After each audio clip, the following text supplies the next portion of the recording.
Robert Gould Shaw was born in a suburban area of Boston, Massachusetts, on October 10, 1837. He had a mother named Sarah Blake Shaw and a father named Francis George Shaw. He also had 4 sisters but no brothers. His family was very wealthy. He and his family members were all abolitionists and were against slavery. When Robert grew up to be older, like a teenager, he traveled to Europe and met an author named Harriet Beecher Stowe, who wrote the bestseller novel, Uncle Tom's Cabin. He began reading it. In Uncle Tom's Cabin told an anti-slavery story of a harsh reality of what it was really like to be a plantation slave. It is a story of where our main character, runaway slave Uncle Tom, helped Eliza and other slaves to escape from slavery to freedom. Shaw felt heartbroken when he read it. It influenced him in against slavery after he finished reading it. In 1859, Shaw returned to America and attended Harvard University, but he withdrew it. He was restless and had trouble balancing between schooling and his personal obligations.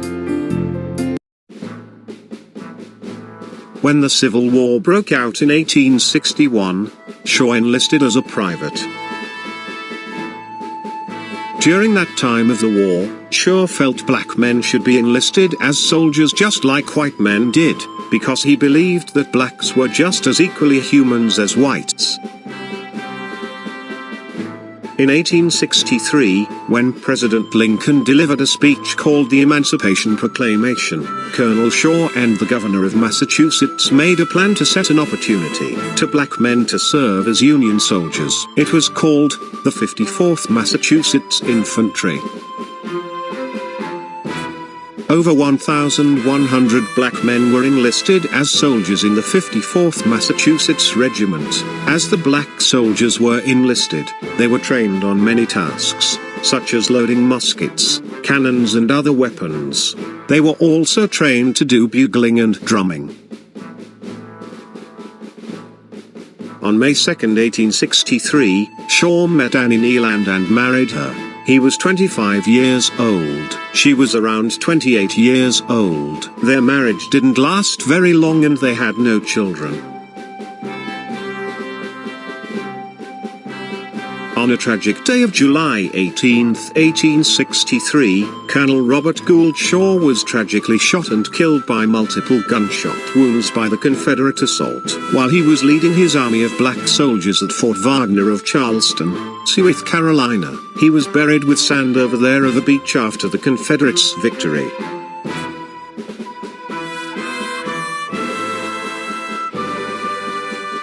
In the end, Robert Gould Shaw's legacy had been carried on throughout many years. Despite of its loss, he was the reason why the 54th Massachusetts Regiment was the start of the route of black people's gaining freedom to the rights to vote, job occupations, opportunities. Therefore, Shaw was one of the greatest heroes that changed history and everything. Thank you for watching and I'll see you in the next biography video.